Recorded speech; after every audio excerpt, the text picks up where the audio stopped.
ఆకాశవాణి ప్రాంతీయ వార్తలు చదువుతున్నది సాయి సిస్లా. ఈరోజు వార్తల్లోని ముఖ్యాంశాలు. కేంద్ర ప్రభుత్వం ఆధునిక సాంకేతికతకు ప్రాధాన్యతనిస్తోందని ప్రధానమంత్రి నరేంద్ర మోదీ పేర్కొన్నారు. కేంద్ర జలశక్తి శాఖ 2023 సంవత్సరానికి గాను ప్రకటించిన 5వ జాతీయ జల పురస్కారాల్లో రాష్ట్రం నుండి విశాఖపట్నం ఉత్తమ జిల్లాగా నిలిచింది.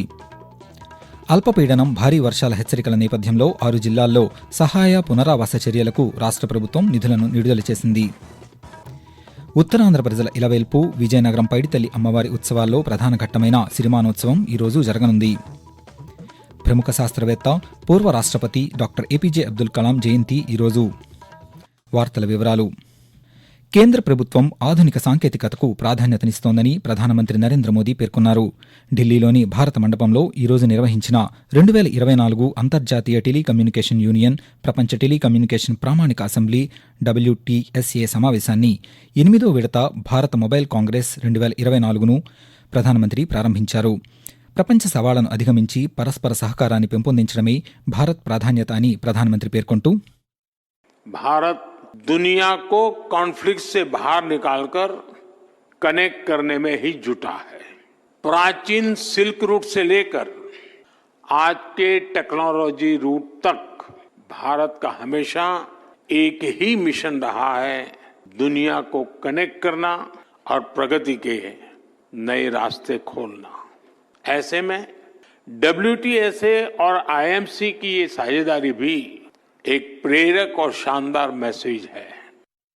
కేంద్ర జలశక్తి శాఖ 2023 సంవత్సరానికి గాను ప్రకటించిన 5వ జాతీయ జల పురస్కారాల్లో దక్షిణాది రాష్ట్రాల్లో రాష్ట్రం నుండి విశాఖపట్నం ఉత్తమ జిల్లాగా నిలిచింది. ఈ మేరకు నిన్న కేంద్ర జలశక్తి శాఖ మంత్రి సిఆర్ పాటిల్ అవార్డులను ప్రకటించారు. అలాగే ఉత్తమ గ్రామ పంచాయతీల విభాగంలో అనంతపురం జిల్లాలోని హంపాపురం గ్రామం 3వ స్థానంలో నిలిచింది.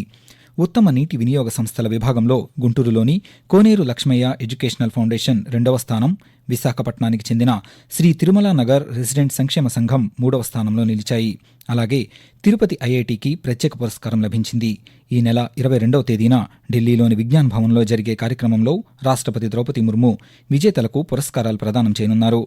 ఉత్తమ రాష్ట్రాలుగా ఒడిశా, ఉత్తరప్రదేశ్లు తొలి 2 స్థానాలను పొందగా పుదుచ్చేరి, గుజరాత్లు 3వ స్థానంలో నిలిచాయి. అల్పపీడనం భారీ వర్షాల హెచ్చరికల నేపథ్యంలో 6 జిల్లాల్లో సహాయ పునరావాస చర్యలకు రాష్ట్ర ప్రభుత్వం నిధులను విడుదల చేసింది. ప్రకాశం, నెల్లూరు, తిరుపతి, చిత్తూరు, అన్నమయ్య, వైఎస్సార్ జిల్లాలకు ₹1 చొప్పున 6 కోట్ల రూపాయలను విడుదల చేస్తూ విపత్తుల నిర్వహణ శాఖ ప్రత్యేక ప్రధాన కార్యదర్శి ఆర్పి సిసోడియా ఉత్తర్వులు జారీ చేశారు. వరద ప్రాంతాల్లో పునరావాస శిబిరాలు, తాగునీరు, ఆహారం, పాలు, ఆరోగ్య శిబిరాలు, పారిశుద్ధ్య చర్యలతో పాటు వరద బాధితులను తరలించేందుకు ఆర్టీసీ బస్సులను అద్దెకు తీసుకోవాలని పేర్కొన్నారు. రహదారులపై చెట్లు పడిపోతే తొలగించేందుకు రహదారులు, భవనాలు, పురపాలక, పంచాయతీరాజ్, రాష్ట్ర విపత్తు నిర్వహణా దళం, NDRF బృందాల సహకారం తీసుకోవాలని సూచించారు. ఉత్తరాంధ్ర ప్రజల ఇలవేల్పు విజయనగరం పైడితల్లి అమ్మవారి ఉత్సవాల్లో ప్రధాన ఘట్టమైన సిరిమానోత్సవం ఈరోజు జరగనుంది. ఈ కార్యక్రమంపై మరిన్ని వివరాలను మా ఆకాశవాణి విజయనగరం జిల్లా ప్రతినిధి KN రామకృష్ణ అందజేస్తారు. విజయనగరం ప్రజల ఆరాధ్య దేవత శ్రీ పైడితల్లి అమ్మవారి సిరిమాను సంబరం ఈ మధ్యాహ్నం 3 గంటలకు జరగనుంది. నెల రోజుల జాతరలో భాగంగా ముఖ్య ఘట్టమైన సిరిమానోత్సవం ఈ రోజే కావడంతో వేలాది మంది తల్లి దర్శనానికి బారులు తీరారు. సిరిమానోత్సవాన్ని తిలకించేందుకే దాదాపు 4 లక్షల మంది పైగా భక్తులు తరలివస్తారని అధికారుల అంచనా. ఈ మేరకు పటిష్ట బందోబస్తు చర్యలు చేపట్టారు.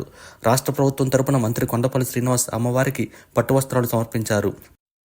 మరోవైపు పైడితల్లి అమ్మవారిని రాష్ట్ర గిరిజన సంక్షేమ శాఖ మంత్రి జి సంధ్యారాణి దర్శించుకుని ప్రత్యేక పూజలు నిర్వహించారు.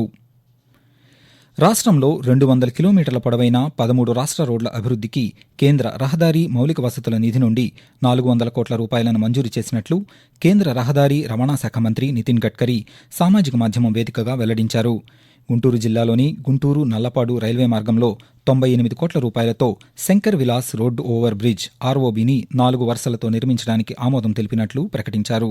2024-25 ఆర్థిక సంవత్సరానికి గాను సేతు బంధన్ పథకంలో భాగంగా ఈ నిర్మాణాలను చేపట్టనున్నట్లు తెలిపారు. ఆకాశవాణి ప్రాంతీయ వార్తలు వింటున్నారు.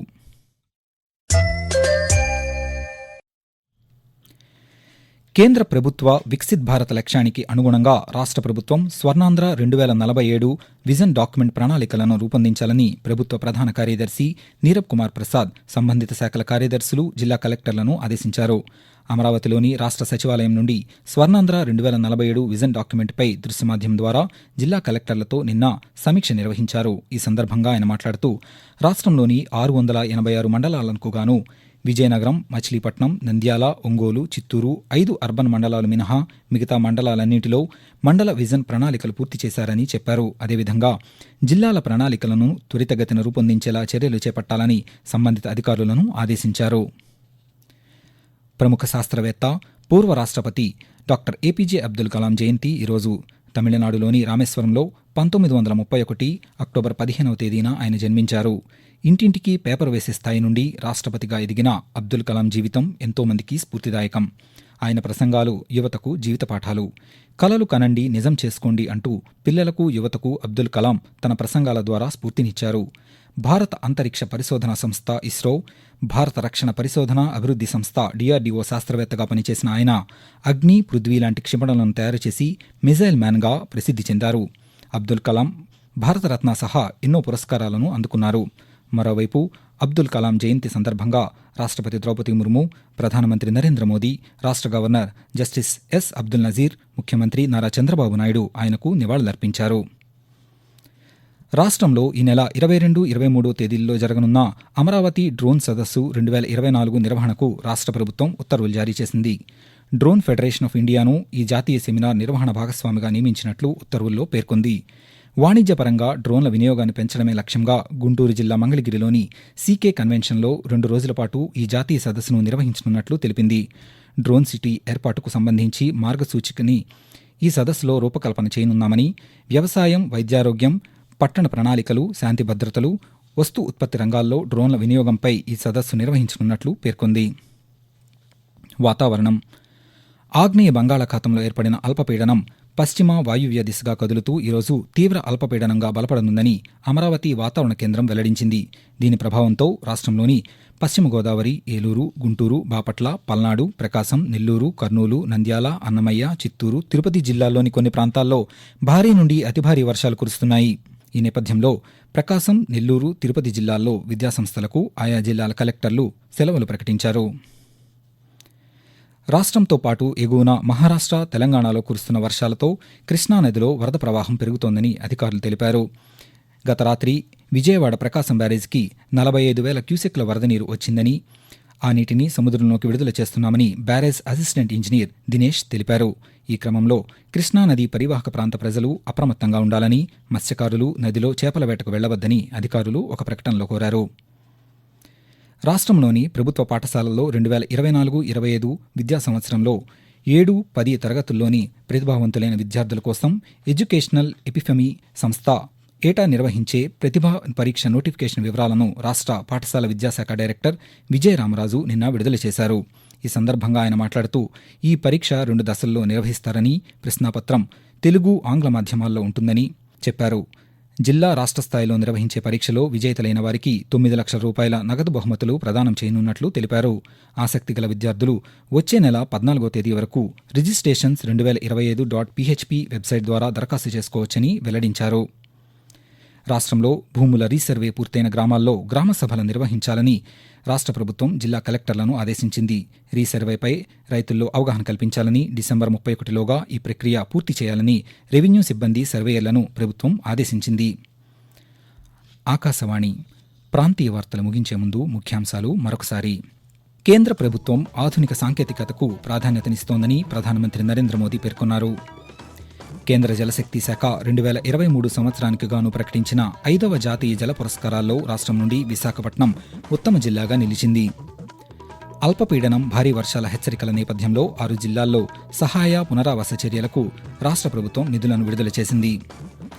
ఉత్తరాంధ్ర ప్రజల ఇలవేల్పు విజయనగరం పైడితల్లి అమ్మవారి ఉత్సవాల్లో ప్రధాన ఘట్టమైన సిరిమానోత్సవం ఈరోజు జరగనుంది.